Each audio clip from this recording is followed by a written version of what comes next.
Monday, the 16th of October 2023, day 600 of the Russia-Ukraine crisis, but nobody cares about that. As the bombing of Gaza will end up looking like the calm before the storm, as Israel beats the drums of war, also playing the orchestra of carnage, the United States and the European Union united in hypocrisy. The second Nakba, war crimes, genocide, call it what you like, the end result is still the same, the slaughter of innocents and the mobilization of hate for political ends. We are in the privileged position of being able to speak with South African Ambassador to Palestine, Ambassador SHAUN BYNEVELDT, for diplomatic insight into this fast developing crisis. Meanwhile, South African President Cyril Ramaphosa offers unequivocal support for Palestinians in his capacity as the ANC president. Certain media houses grossly distorting the ANC statement on the conflict. As the tail wags the dog of war. Welcome to a very somber Roscoe Palm show. There are so many things that I think, we're not going to talk about the rugby. We're not going to be talking about anything else. We're not going to be talking about how's your weekend, how's your father, because the number one crisis that's engulfing, I think, everything is the crisis in Palestine, specifically in Gaza. And a conflict that may broaden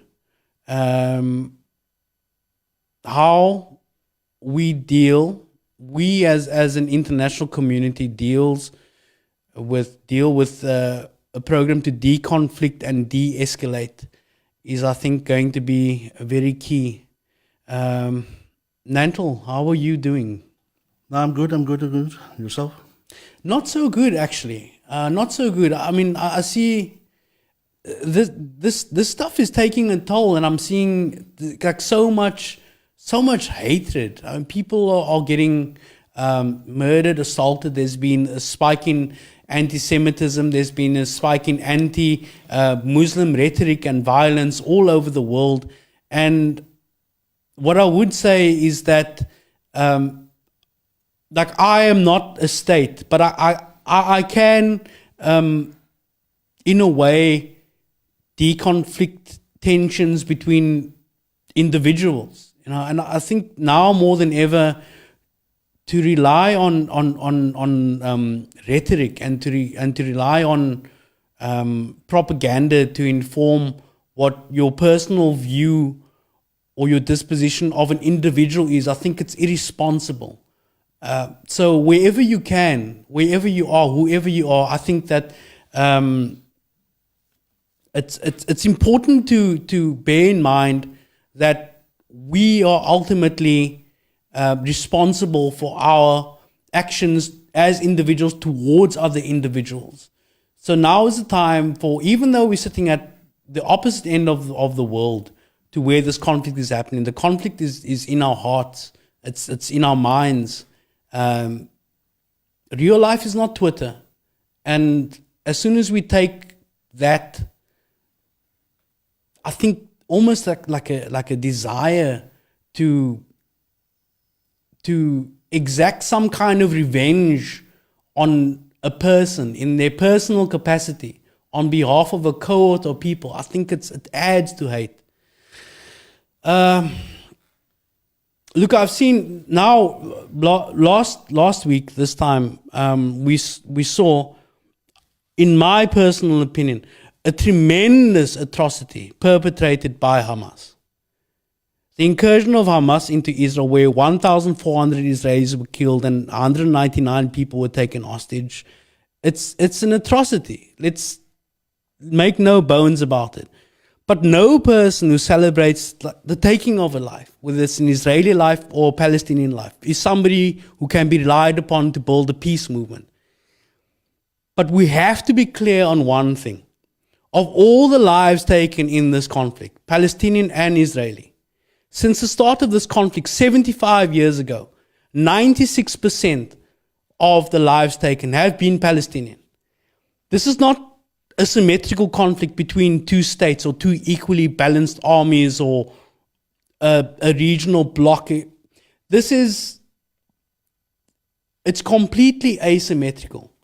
So the responsibility lies, in my view, with Israel as the most powerful actor within the borders of Israel and Palestine and the West Bank, Israel and the occupied territories, is to not feed into the outrage that will lead to a conflagration of this conflict. Now there's talk of Iran saying that the occupation of Gaza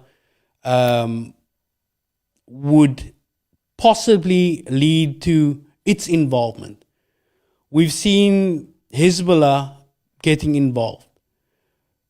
If there was some way, the only path to ensuring that we don't walk down the path to Armageddon, non-biblical Armageddon, let me put it that way, is diplomacy.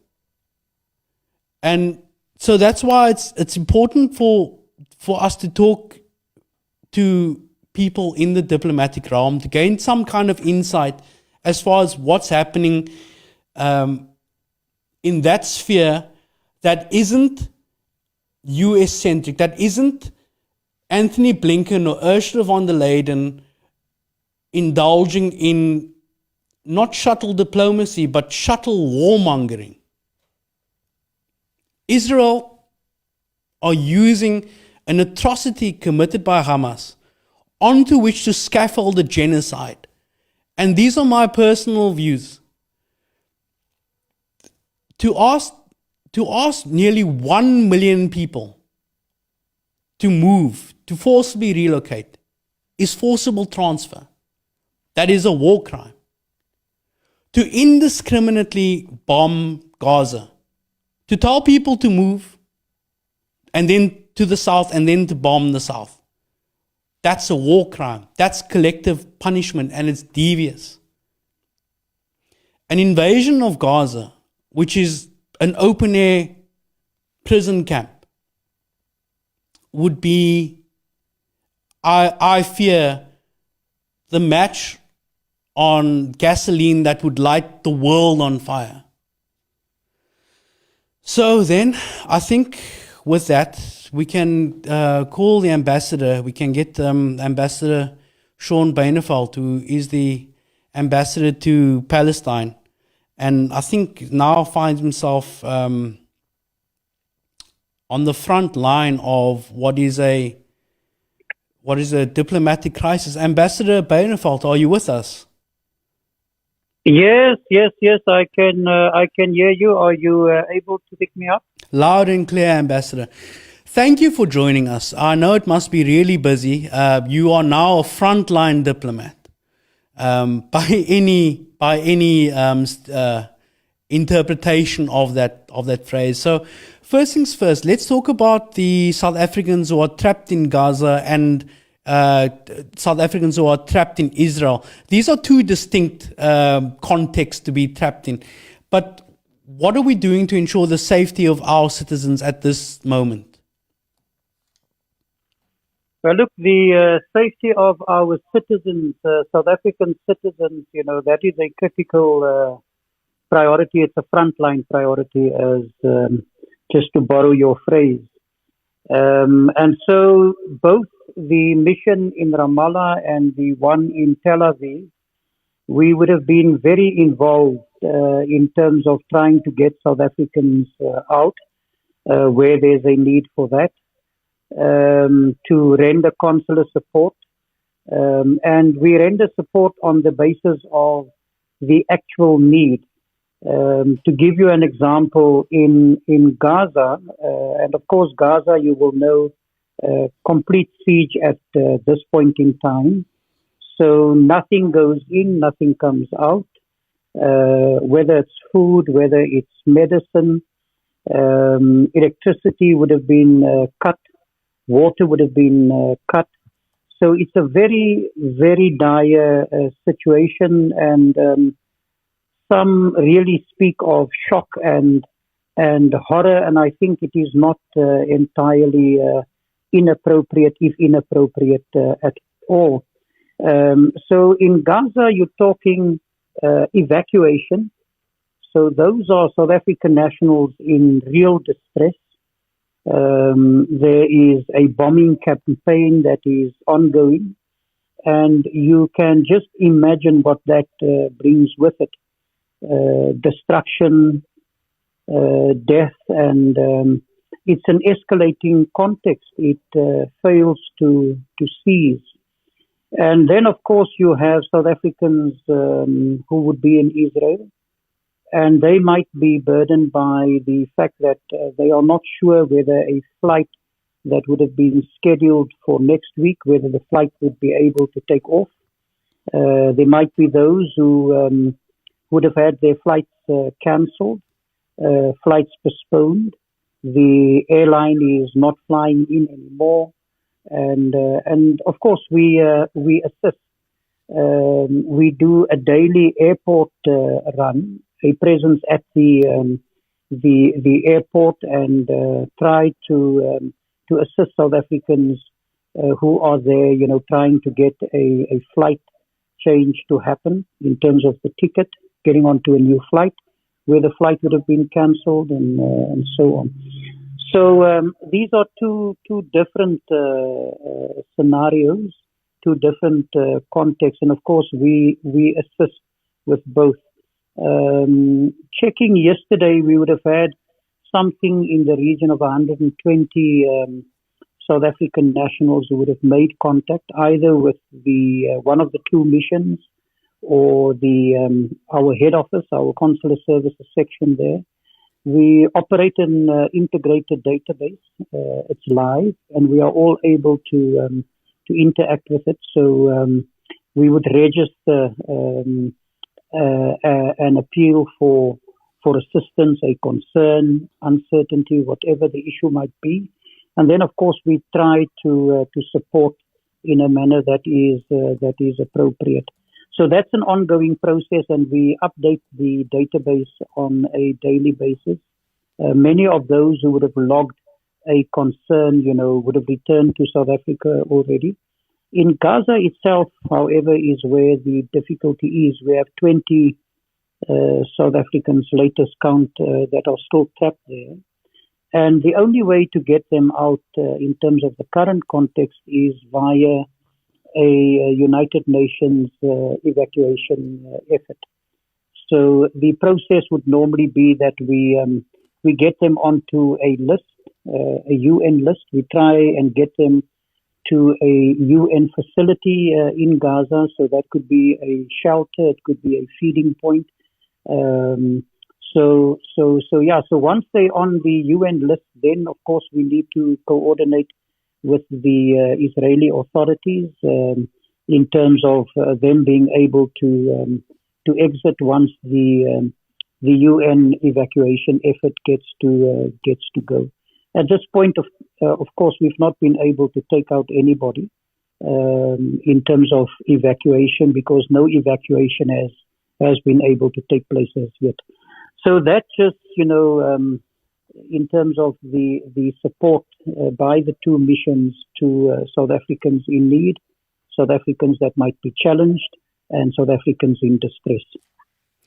What is the current state of play in terms of the south of Gaza, where crowds of people are congregating at the border, at the Gaza-Egypt border? Yeah. Now, look, there would have been an announcement by the Israeli Defense Force that Gazan citizens, those in the north of Gaza and in Gaza City, that they ought to go to southern Gaza. Some would have responded positively to the call. There are others who, of course, have not been saying yes to that call. But what you do have at this point in time, by all accounts, and then also just looking at reports, a fair amount of people in southern Gaza, and of course many, at the border crossing with Egypt, the Rafah crossing. So yeah, they are hoping on some opportunity to be able to cross over into Egypt. Ambassador, if I can take you to the start of this crisis, can you tell us how this crisis evolved in the diplomatic realm? From the time of Hamas's incursion into Israel until Israel's declaration of war, how was this received, and what was the response in diplomatic circles with a focus on South Africa's diplomatic mission? Well, I suppose that one would not be wrong if one were to say that we've had rapid deterioration since the events of roughly a week ago, just over a week, and it's a very serious situation. South Africa, of course, would have expressed grave concern in terms of the recent devastating round of escalation in the Israeli-Palestinian conflict.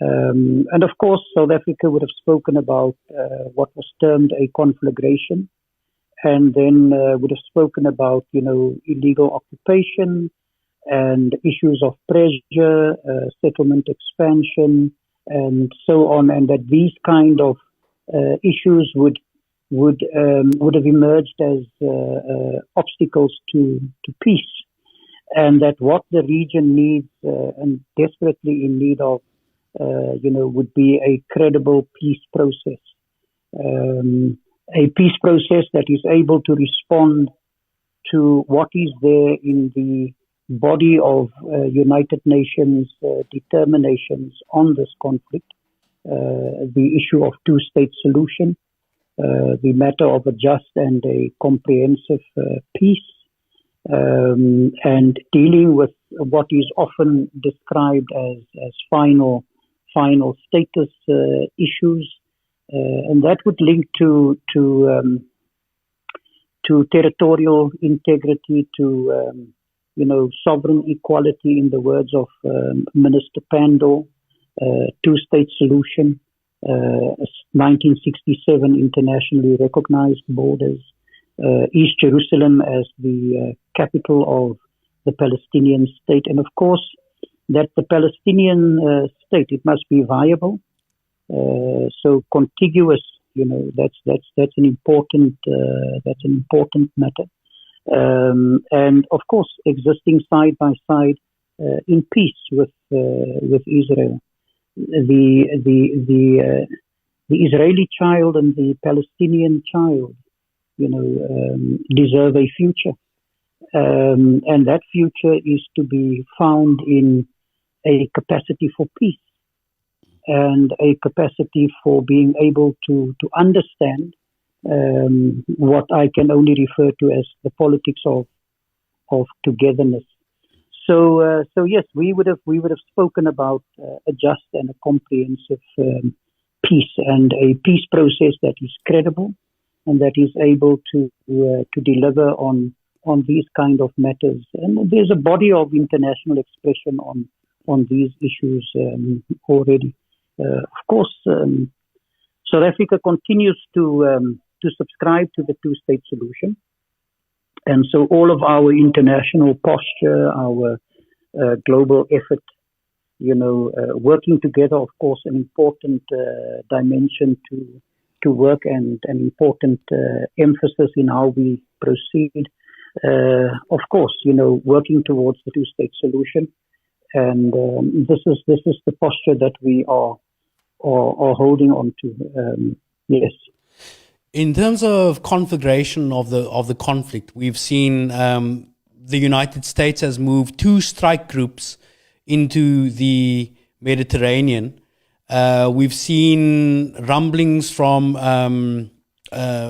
Hezbollah, or at least Israel, targeting Lebanese targets, and also similarly there have been some targeting of Israeli military targets by Hezbollah from Lebanese bases. We've also seen the state of Iran making some noises that has been, to put it mildly, concerning in terms of if there is an occupation of Gaza, Iran has issued very firm warnings about this.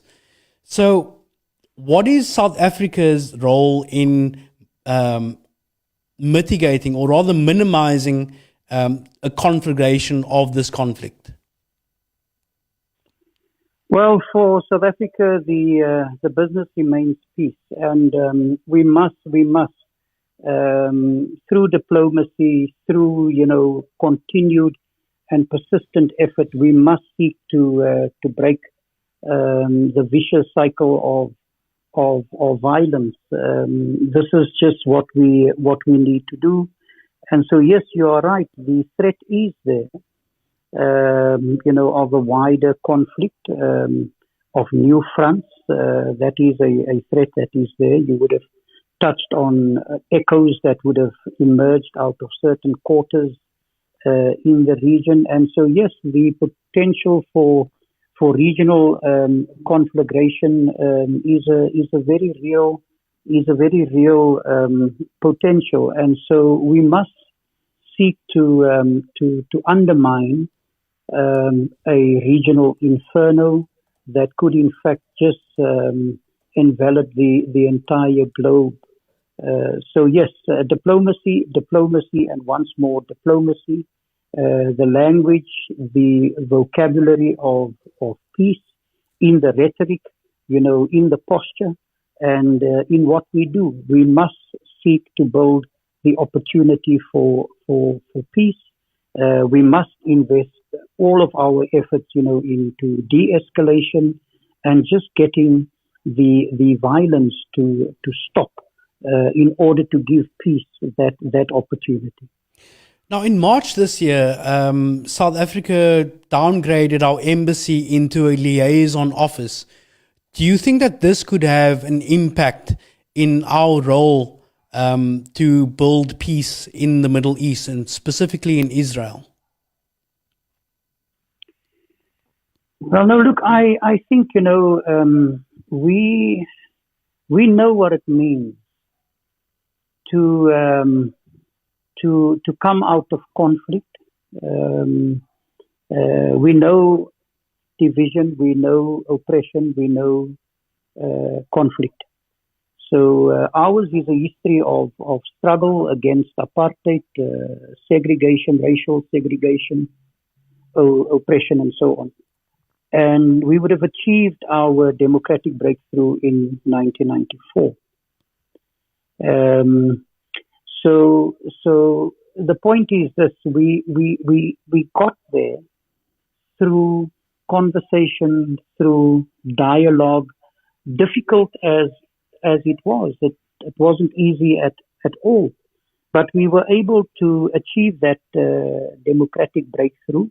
We were able to get everybody into the process, so to speak, and we were able to deliver the new South Africa.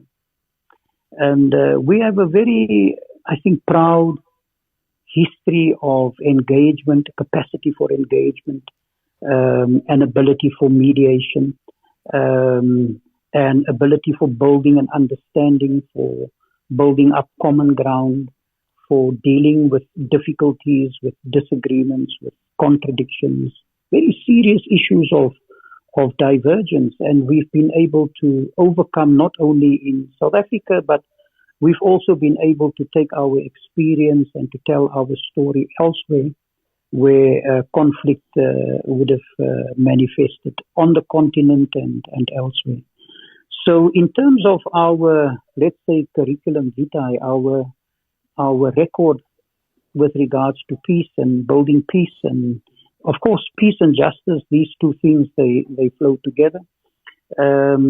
We have a demonstrated capacity in this regard, and I think that that record, that ability that we've demonstrated over time, and especially since our own democratic breakthrough, and just in the run-up to that, and of course in the continuous effort to build and deliver a South Africa that works for all.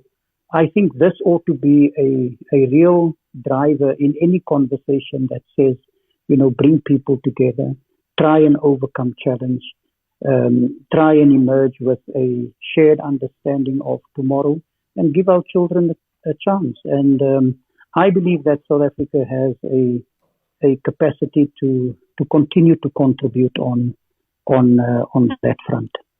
Now, there are very close parallels between South Africa's history of liberation and the Palestinian struggle. And in fact, the famous Nelson Mandela quote that South Africa will never be truly free until and unless the people of Palestine are free.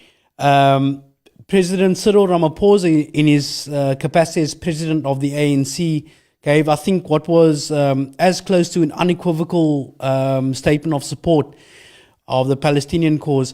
How much variance is there between his statement as the capacity of the ANC president with government's position? Well, I think that South Africa and I think beyond the borders of the country into the continent and globally, I think that there's a general appreciation of the fact that the Palestinian question is still unresolved, and it remains the core question, that is in need of resolution in the region. And yes, Nelson Mandela would have said, that South Africa's liberation, paraphrasing, would not be complete if Palestine is not free, and would also have said that greatest moral question of our time. And so I think that international law matters, international human rights matter, international humanitarian law matter. The two-state solution is there in terms of international convergence on Palestine and how to address the Palestinian question and to deliver justice. So what we need to do as South Africans, as Africans, and as people of the globe is to work together in order to deliver this comprehensive and durable peace, feeding off the international convergence that would have been built up over time. Again, I mean, international resolutions, they have to matter. International law, it has to matter. And so it's not a matter of chance when South Africa says we are committed to this viable, this sustainable peace plan that will deliver Palestinian sovereignty, that will deliver territorial integrity, economic viability, and the sovereign equality that I would have touched on, Palestine and Israel, to borrow the phrase from Minister Pandor. So yes, our past, I think it gives us an opportunity, a particular experience to be able to share our story in terms of Palestine and Israel, and to try and assist with efforts, together with others to bring settlement to what seems to be an intractable conflict. But of course, our own experience will tell you that hope never gets liquidated fully. It is always there. And if there's a will, you can get to where you need to be. I mean, we've been able to do it. And whatever the picture this side, I'm confident that with sufficient will, it can be made to happen. And South Africa can share its experience, its story into that space. Now, over the last few days, we've seen Belgium and the Netherlands almost qualify their support for the Israel's program, or rather Israel's military program, because of the dire humanitarian situation within Gaza. So we can already see there's a breaking of the consensus among the bloc who are pushing for an invasion of Gaza at any and all costs. Are you encouraged by this? And do you see any other nations, to put it bluntly, grow a conscience? Well, look, we have to stay plugged in terms of the horizon of hope. There's no other way. And we have to remain committed to the politics of peace and getting peace to happen. And we have to remain committed to the objective of justice, and a justice that works for Palestinians, and a justice that appreciates, past resolutions, and especially the two-state solution. If there is to be any intention to simply rely on let's say a military campaign, it can and must be disrupted by the politics of peace. It can and it must be disrupted by the politics of hope. It can and it must be disrupted by increasing what I can only refer to as the political horizon. So South Africa does not believe that if you were to add fuel to a fire, you would be able to extinguish it. And so, no, we wouldn't invest in increased, let's say, armed activity, military activity, and so on. Ours is the politics of de-escalation, ceasefire, kind of a thing, and give peace and conversation a chance, whatever the difficulties or the challenges. Now, this conflict has been happening for many, many decades, and it's at the point of not stasis, but I think deterioration. Even before this current phase, I would say, of the crisis has developed. Do you think that the United Nations and other world fora are fit for purpose in delivering the kind of lasting peace that we all aspire to? Or do we need to have a look at how these bodies are constituted, composed, and what mechanisms are available to them?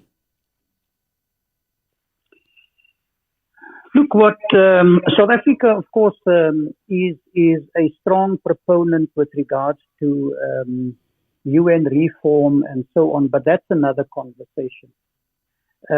But South Africa strongly, insists on global governance and acting together in order to ensure a just and a more equitable world and global dispensation.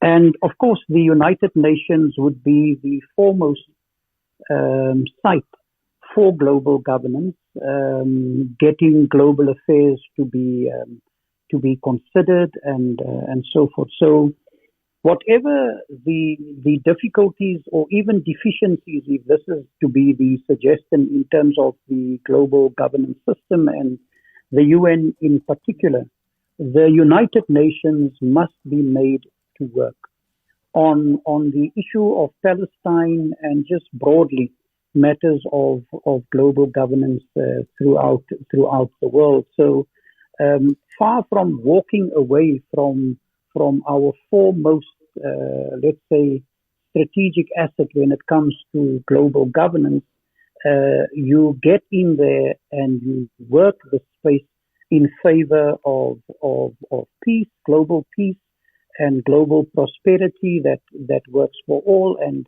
a more just and an equitable world. And so you have the international resolutions already.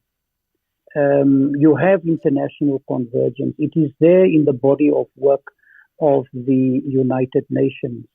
And so we must insist and we must continue to drive, a process that says that international resolutions and outcomes, they do matter.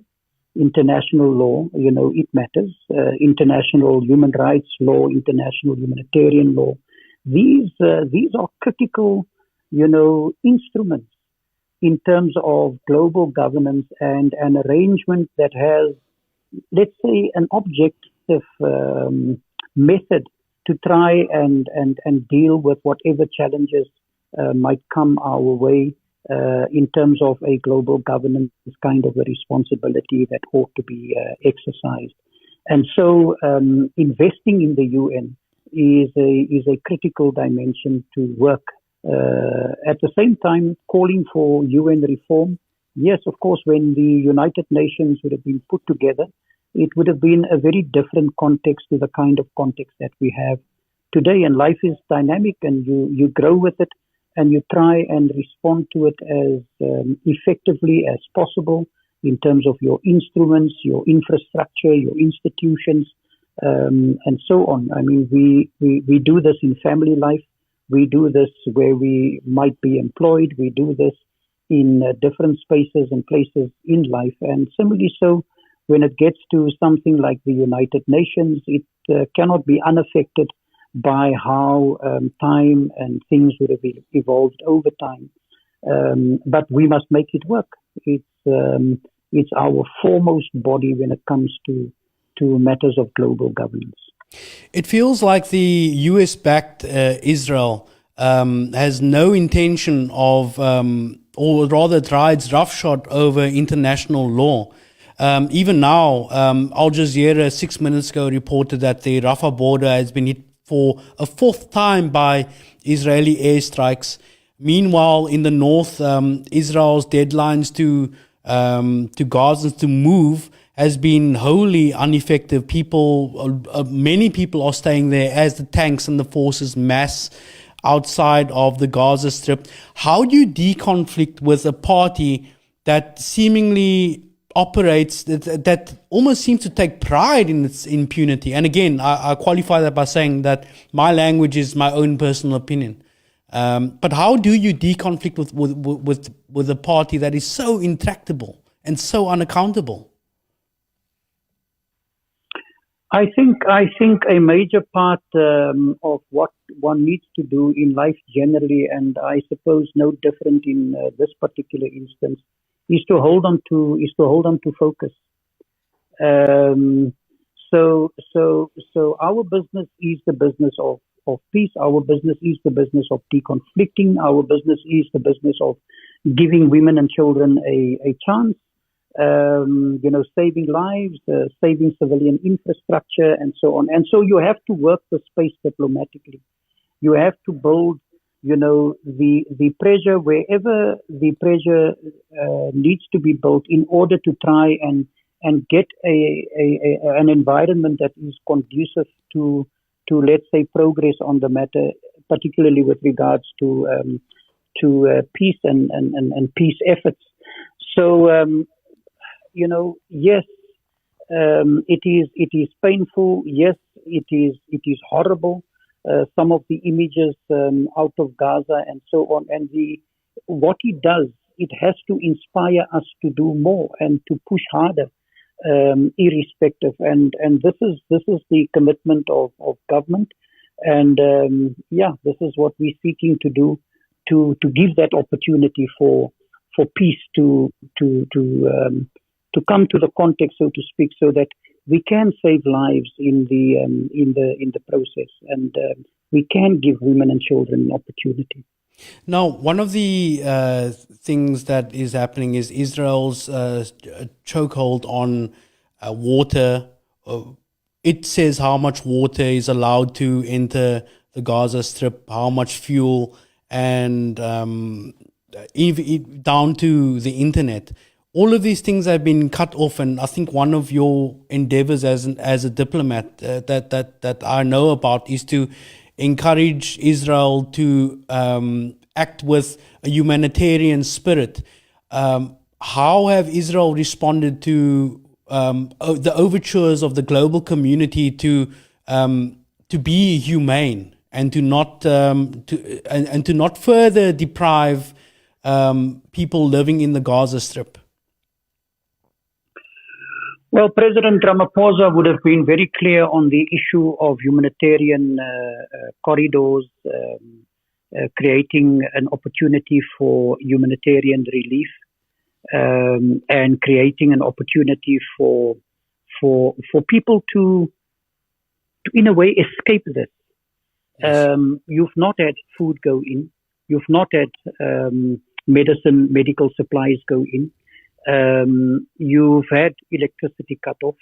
You've had water cut off. You can just imagine what this would do to you over a couple of days. There's a very real threat in terms of dehydration. There's a threat in terms of medical facilities, oxygen. There's a threat of, when medical procedures would have to be performed, you're not necessarily able to sanitize equipment and so forth. So all of these things, absolutely horrible. Absolutely horrible.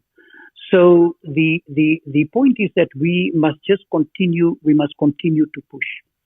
And the echoes are multiplying. The echoes are multiplying globally in terms of the humanitarian intervention that is necessary, the humanitarian intervention that must happen.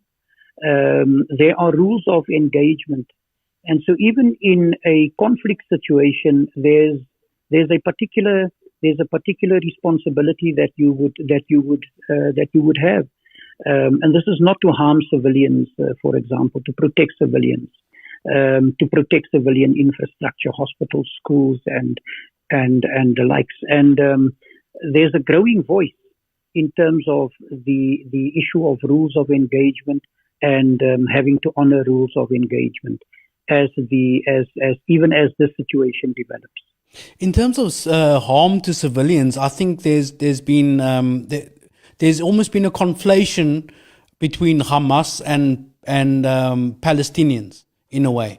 You may be Palestinian but not necessarily be Hamas. You may be Hamas and not necessarily endorse the actions of some in Hamas.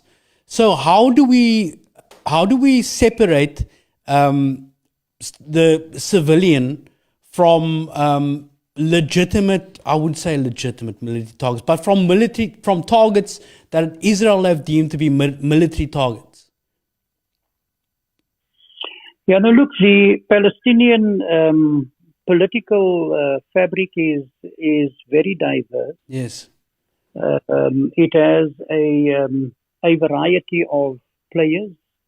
There are historical factions or groupings, so to speak. There are other ones. There's a very strong, vibrant civil society, sector. And all of them contribute to, let's say, the political mixture and the political combustion in Palestine. Hamas, of course, part of the Palestinian national fabric. Yes. Fatah, part of the Palestinian national fabric. So yes, as far as South Africa is concerned, we tend to, given our own experience and given our own history, and if you were to be seriously interested in building a capacity for peace and overcoming what might be contradictions, difficulties, and so on, you have to engage. And even if I do not like you, I have to speak to you. If the idea is for us to get to some understanding that can allow for go forward, for progress, and so on. So, conversation, and once more conversation, and just speaking to everybody in order to try and build, some understanding that can work, that everybody can rely on, that everybody can plug into. And more often than not, it's at least in our own experience also, it's about building up the middle ground. It's give and take. There's no complete victor and there's no complete loser, if I could borrow, the two terms. But you build up that center, that middle ground, and this gives you an opportunity in terms of go forward. Ambassador, I know that you offered a half an hour, and I've stolen a few more minutes over that half an hour. But if I could just ask one more question of you, there's a lot of animus between ordinary citizens who may be pro-Israeli and pro-Palestinian. I think, how do we deconflict interpersonally with our colleagues, with our family members, with even our friends, that this conflict has sort of is driving a wedge between people who 2 weeks ago got on perfectly fine? How do we engage in interpersonal diplomacy, in a way, is what I'm asking you as a professional diplomat? Well, look, conversation allows you to journey. If you are at a given point and you don't converse, you will not necessarily be able to move. If somebody else is somewhere else and that person is not willing to converse, there's very little journey that happens, if any journey at all.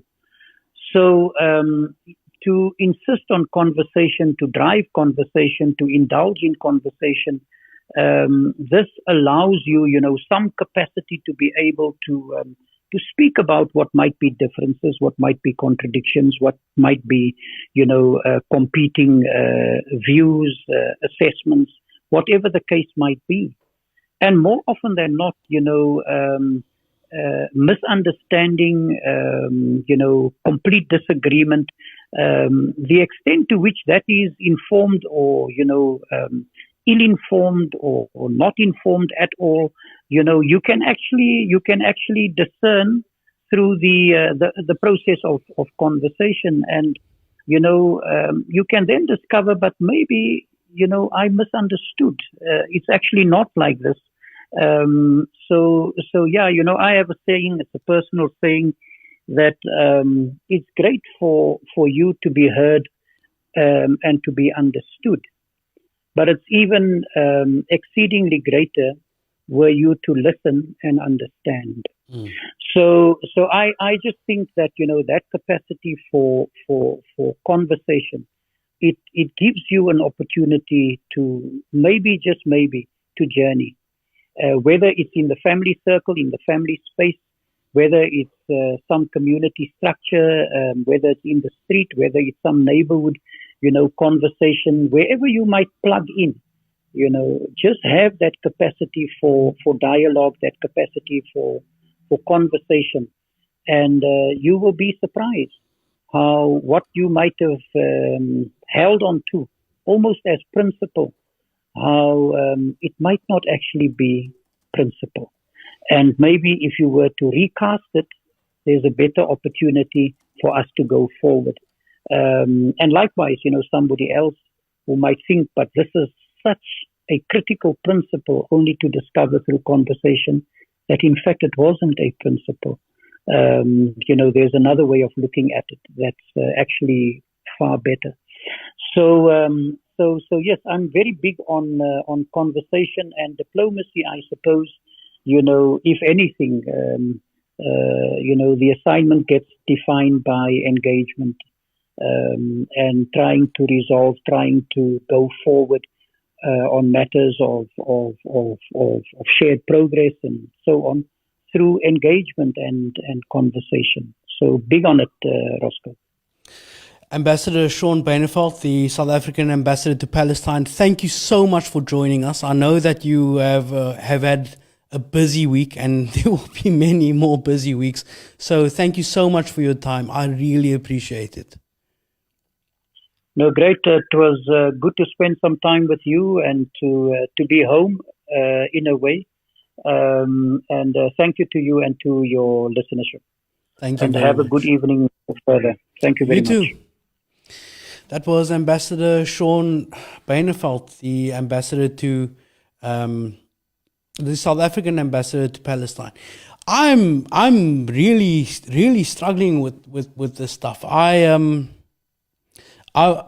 like many people, I find myself in a space where I have been wishing ill on people, and that is a human instinct, and it's understandable, but it adds to those bottomless bowls of anger that one day will overflow in an individual and in an entire movement of people and in a cohort of people that can only beget more violence.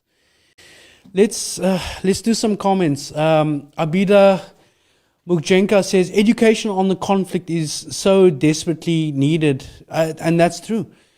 Musid Obarai says, based on the continued murders by the Zionist state, it is evident that the Zionists do not want a two-state solution. We had Ibrahim Rasool here in studio a few weeks ago, and what he says is 100% right, that facts on the ground make a two-state solution impossible. With the constant land grabs and building of settlements on the West Bank, and the fact that the West Bank and Gaza is not a contiguous land mass, that it is an apartheid state by any reckoning of the word apartheid, the two-state solution is just, it's a nice way of saying, in my view, let's kick the can down the road as far as we possibly can, for as long as we possibly can, and hope that a miracle somehow happens.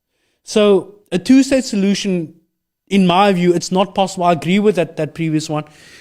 Ahmed Munzur Sheikh Imam says, thank you, Shaun, for update. Do you see the Israelis carrying out the threat to invade and flatten northern Gaza? Ahmed, that is absolutely 100% a guarantee based on what Bibi is saying about the language of genocide is in full force, and you can tell that this thing is not a matter of if, it's a matter of when.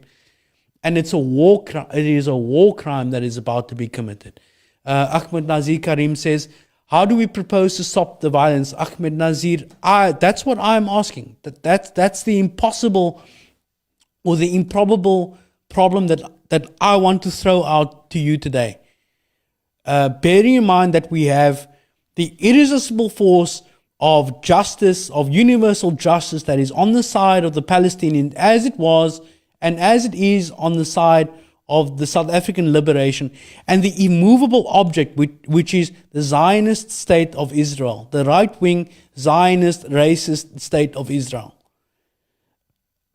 I don't see how this can happen. And if it were to happen, that we move into peace, it would take a generation of great leaders, which the cycle of violence as it perpetuates is just not, it's not fostering at the moment. And I sound like I'm in a bad space, because I am in a bad space. Purely because of this thing. Isha Mulaji, with regard to the Israeli occupation of Palestine, the following questions continue to nag. 1. What would compel Israel to abandon its occupation of Palestine? 2. Why would Israel walk back its settlement program initiated after the Oslo Accord and accelerated in recent years? 3. What would compel Israel to abandon its eschatological mission? That is a new word for me. Isham, thank you for that.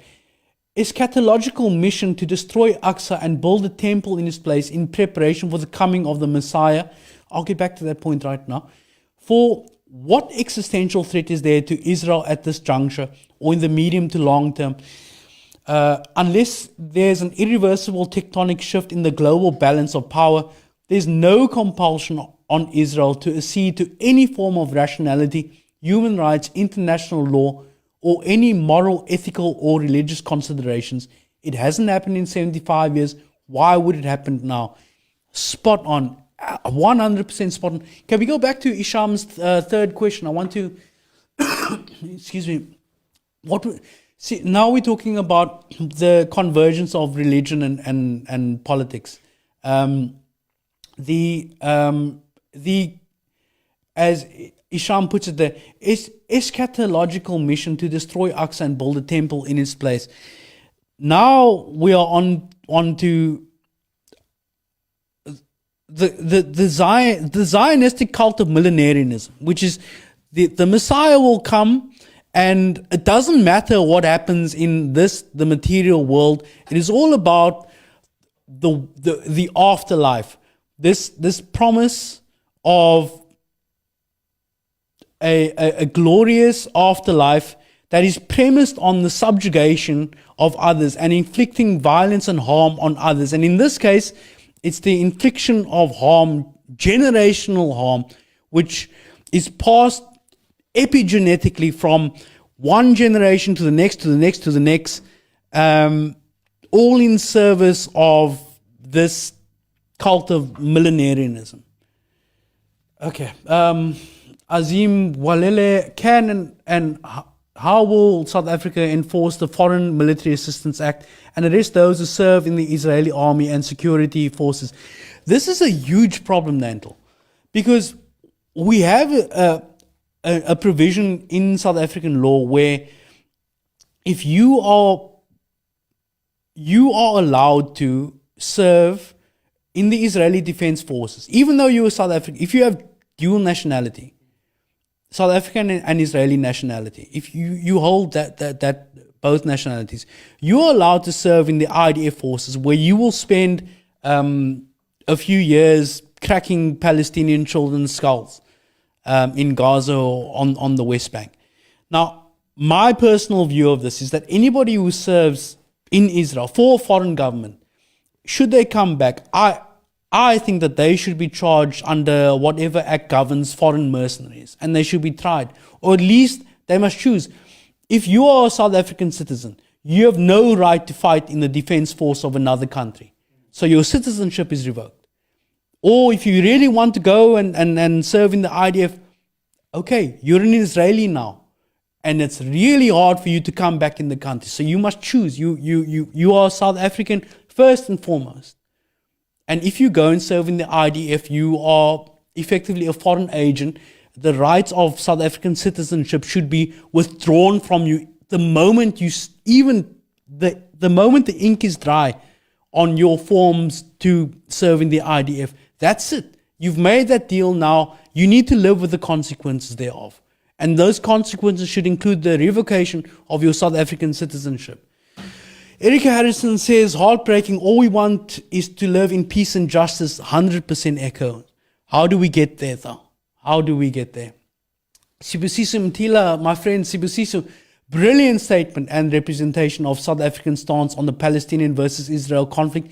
Informative, educational, thought-provoking and great eye-opener, explaining and simplifying international affairs that easily gets distorted and muddled up, whether by intent or not. Great interview, Shaun Byneveldt. I agree with that. A lot of the stuff is mystified, and I think what we've seen over the last few days, where the media tail is wagging the dog. Adrian Basson, the editor of News 24, wrote, I think, one of the most jaundiced, myopic opinion pieces, to the point of being irresponsible. Now, I understand the knee-jerk reaction of an editor in light of what I did say and what I will always say is an atrocity perpetrated by Hamas when they killed, I want to get the numbers 100% right, because it is an atrocity. 1,400 Israelis killed and 199 people taken hostage. It is an atrocity. The knee-jerk of Adrian Basson, first of all, writing that myopic piece, I can understand that. But then to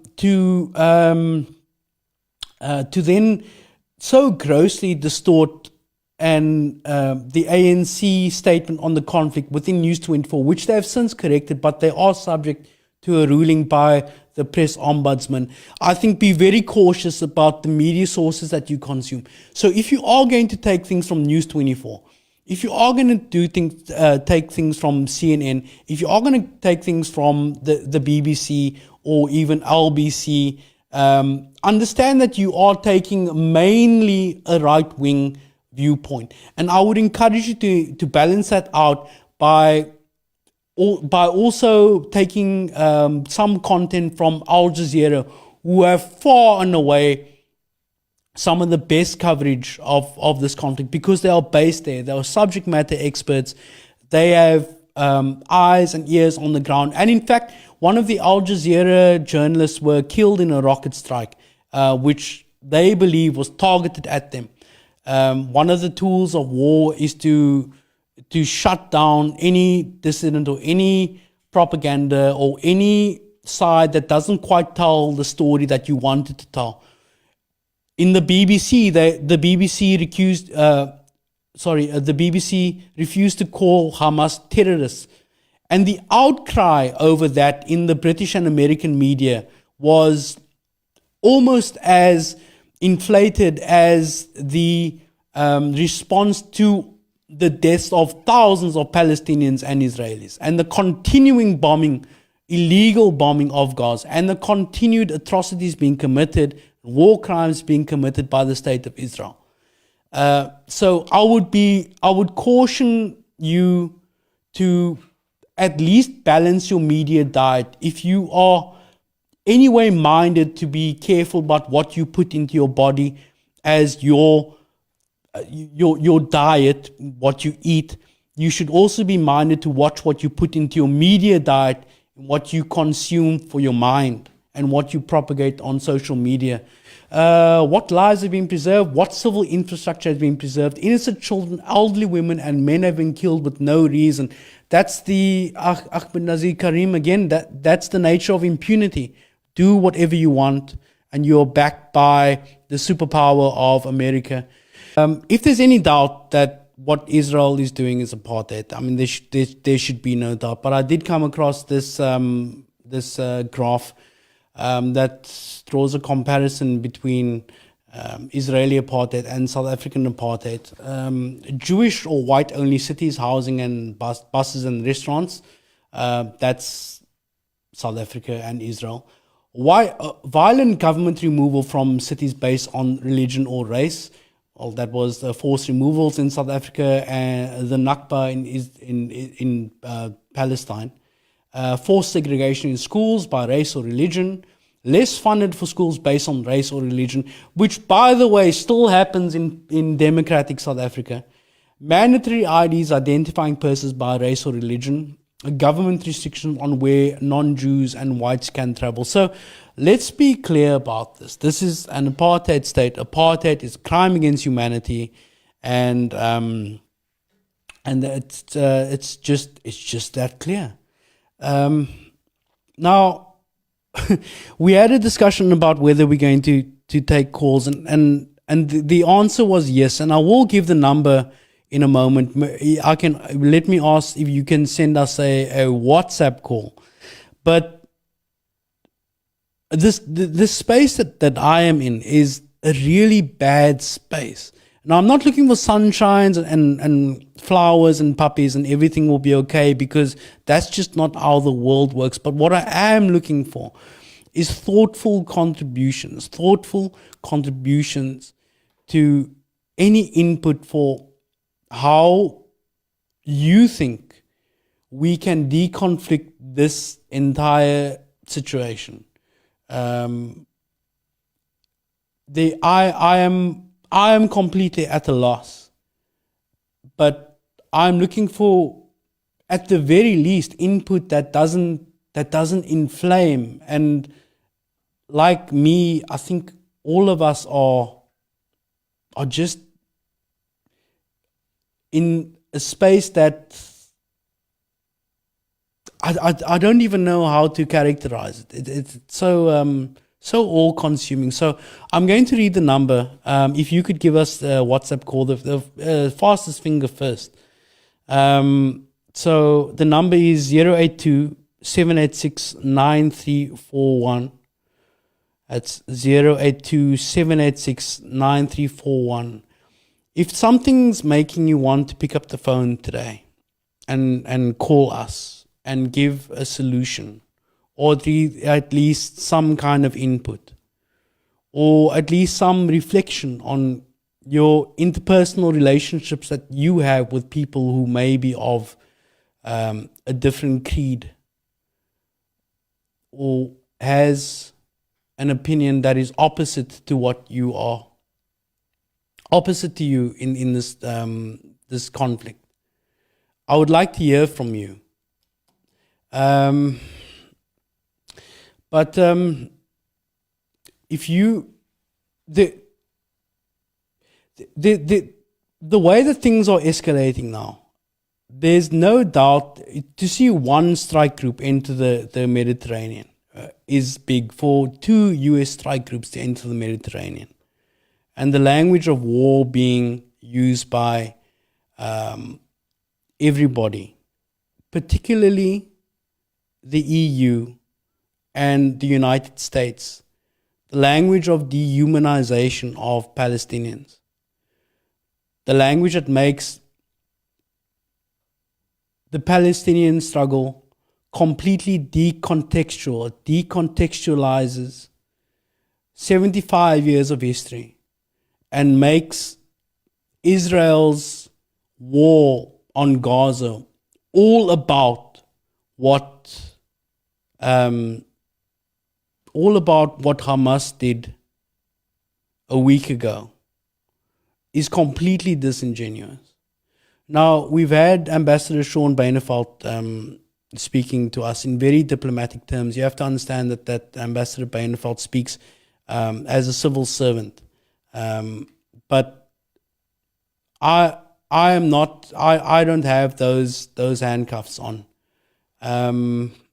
So once again, if you have something to share with us, voice note or call 082-786-9341. If you are minded to.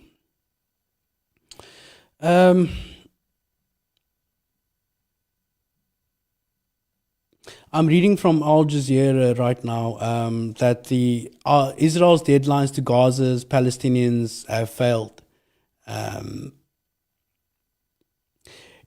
Israel's calls to evacuate the northern half of the Gaza Strip does not seem to have produced the desired results as yet.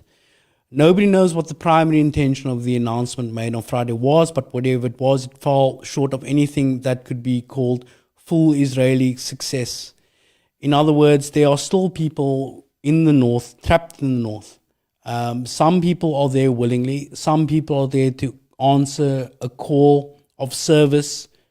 For example, people who are in hospitals, people who are hospital staff. There are the old, the sick, the infirm. There are people who are trapped in buildings that they cannot get away from, along roadways that are not serviced and blocked. There just simply is no escape from that. That is one of the most extraordinary YouTube videos that you can see. It's very easy to find, but one of the things that South Africa can be genuinely proud of as far as its human rights, or rather being a guiding light in the realm of human rights, its stance on Palestine. And at least one of the things we still have left is our commitment given by Mandela that has been replicated through many presidencies in our stance towards the people of Palestine. So, look, I think we're going to wrap it up there because this is this is very difficult. It's really it's difficult for everybody, and of course, our discomfort level, my level of discomfort is nowhere near the imperilment of lives right now, particularly in Gaza, under threat from the skies of the IDF and the right-wing fascist Zionist state of Israel as it exists at this very particular point in time. I would like to thank you for joining us tonight, and I'd like to thank also Ambassador Shaun Byneveldt for giving over his time. We also have other clips that we have recorded, we'll be uploading soon.